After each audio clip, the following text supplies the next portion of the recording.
121,936,323, 46,973, and 9,721.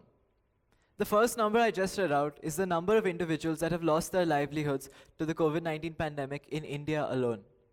The rest of the numbers, well, I just made them up.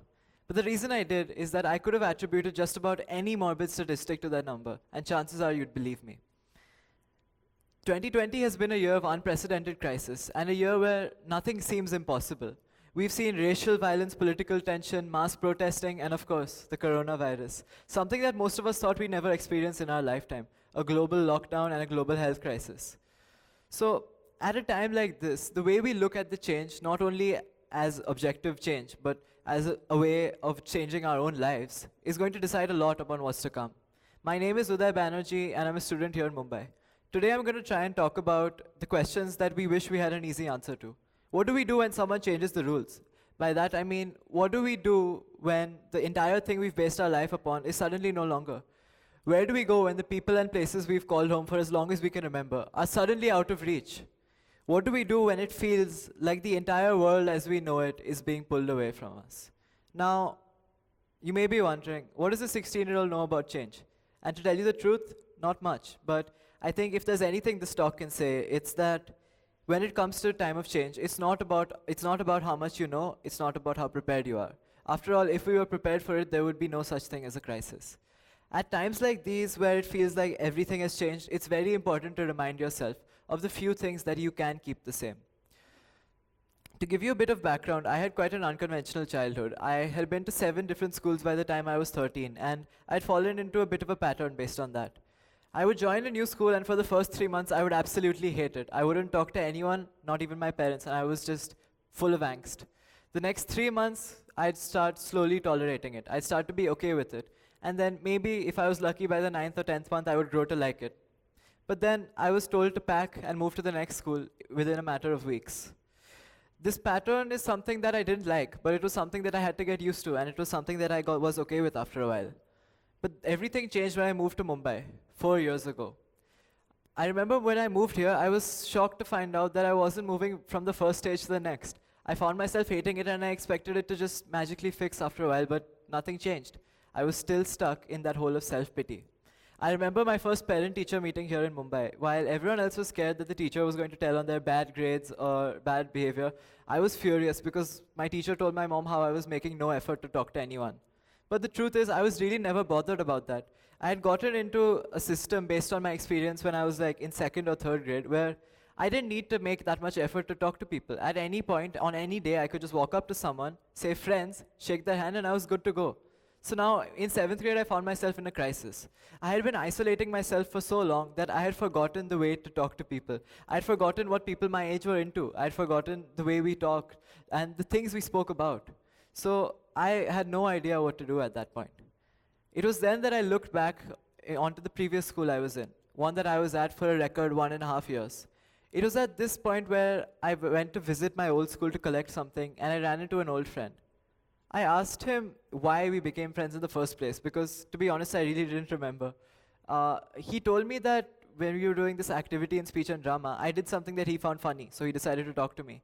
Now, I didn't remember, and I had no idea what he was talking about, but I decided to take that as some kind of challenge. I decided to take that as an opening to try and get somewhere. Now, humor for me was always more of a self-defense mechanism than anything else. I never really thought of it as something that defined me, but from this point on, I began to see it as a tool. It wasn't forcing a personality on myself or trying to be anyone else. It was simply taking the constant running monologue in my mind and trying to put some of it out there, even if it was quite stupid. And if people didn't like me, which I'm sure happened quite a bit, then it was okay. At least I was trying. And sure enough, the trying paid off to some extent. A couple of months later, I found myself invited to my first ever party in Mumbai. With my black t-shirt and my school shoes on, I felt like a true Kardashian. But anyway, that's not the point.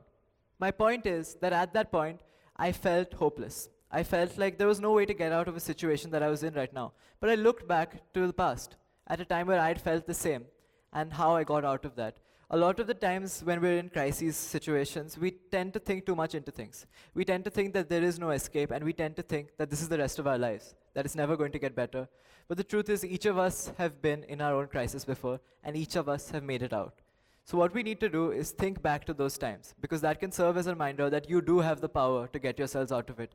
And also, we do a lot of things unconsciously that we don't even realize that help us immensely. So it's good to look back on those things and try and use them to the best.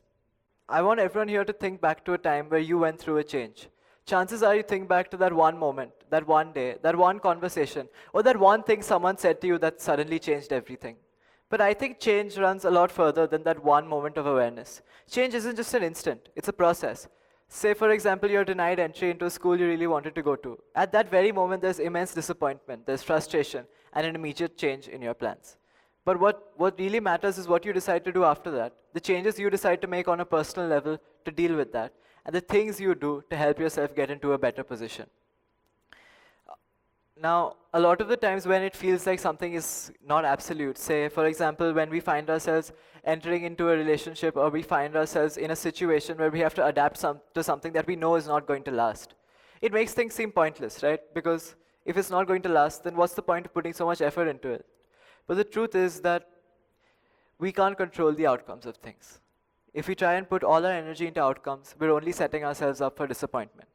So what we need to do is take our energy and put it into the things we can control. So in the year of 2019, we all had our own complex lives. We all had our own problems, we all had our own situations, and we all had good and bad times, right? But we had also come up with our own ways of dealing with things. We had all come up with systems that we had seen after years of seeing what makes us feel better and what doesn't. For example, if you've had a really bad day, go to a friend's house and just chill for a while. If you had a really bad week, go to the movie theater, watch something stupid, and just get your mind off of it. But now come early 2020, when a man in China decides to eat a bat, none of that is possible anymore. We find ourselves in a crisis because in these hard times, we find ourselves alone with only our thoughts to listen to, with no one else to talk to, and only ourselves to advise. So in times like these, it's easy to fall into that loop of self-pity. It's easy to fall into a cycle of asking yourself, what have I done wrong? Why is this happening to me? And what have I done to deserve this? But the truth is that we can't control any of those things. What we can do is try and focus our best into taking the path that will get us somewhere, which brings me to the story of Robert Johnson and the crossroads. Now, the story of Robert Johnson is a blues legend that refers to how at one point in a man's life he comes across a crossroads. The path which he takes at the crossroads will determine what happens next, not only for the next couple of minutes, but for the rest of his life. Now, in the original story, Robert Johnson went on to kneel down in the middle and offer his soul to the devil, but here's where we make it slightly less dramatic. The way I see it, every time you're at a crisis, you're faced at a crossroads. You have option one, which is to take the path of self-pity, which is to take the path where you ask yourself, what did I do wrong? Why am I in this situation? How could I have prevented this? And you fall into that loop of despair that gets you nowhere. To quote Johnson himself, I went down to the crossroads and you best believe I'm sinking down. And then on the other hand, we have the second path, which is the one that is much harder to follow. That's the path that takes loss into account. That's the path that accepts loss as a part of you and accepts change as something that's going to make you a better person, and goes ahead with those learnings to try and do the best with what you can control.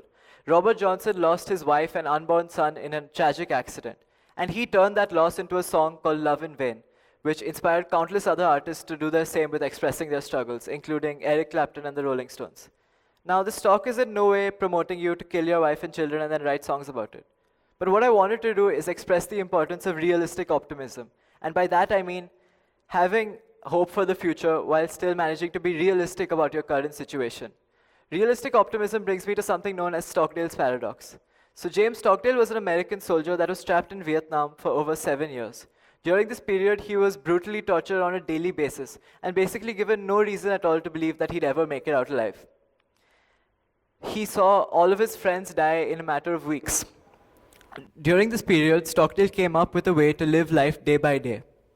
And he explained this by saying, you must never confuse faith that you will prevail in the end with the discipline to face the most brutal facts of your current reality.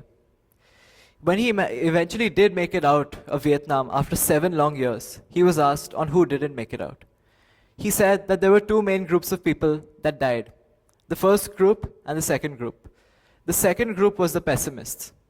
The pessimists were the ones that were getting tortured every day and would head back to their camps. While they were about to sleep, they were going to think about how they would be tortured the next day and the day after that, and so on. They believed that their lives would never get better. They believed that it would never change, and they believed that this cycle of torture is all they have left to live for. And hence, they really had nothing left to stay alive for, and they had no hope, so they died. The next group of people, the one that got hit the worst, were the optimists. Now, I too was very surprised to hear about this because, I mean, if the pessimists died from a lack of hope, then surely the optimists would succeed. But it turns out that the optimists were the ones that said, we're going to be out by Christmas. We're going to be back home to our families by Christmas. And then Christmas would come and Christmas would go. And then they would say Easter. Easter would come and they were still not home. It would then be Thanksgiving and then eventually Christmas next year. Eventually, the sum of these individual disappointments was so harsh that they all died of broken hearts. And a statistic from that time says that the maximum number of deaths that occurred in the Vietnamese camps happened from the 21st to 29th of December, which really just goes to show how damaging blind optimism can be in situations like these. Now, I think all of us here are a little guilty, myself included, of blind optimism during the pandemic. I told myself this would be over by June. I then said August. I then thought it would be over by my birthday. Then October, November, and now New Year's. But the truth is, it's still not over, and we don't know when it will be. And eventually, we have to face the fact that when it ends, and if it ever does end the way we imagine it to, is not in our control at all. We have to let these external factors go and focus on the things we can do. I believe that every day you wake up, you're faced with a choice. You're faced with the choice to either focus your energy into the uncertainty, to focus your energy on what could go wrong and all the things that could come back and hit you, or you could focus your energy into the things you can do. It's very easy to think of uncertainties as an obstacle, as something that prevents you from living your life to the best of your capabilities. But I think that uncertainty is the very basis of human nature. Uncertainty and unpredictability is what makes us human and is what makes us alive. So instead of focusing on the uncertainty of loss, on the unpredictability of change, let's try and focus on the solidity of who we are and who we can be. I'd like to end with a quote from Randy Pausch. You cannot control the cards you're dealt, but you can control the way you play them. Thank you.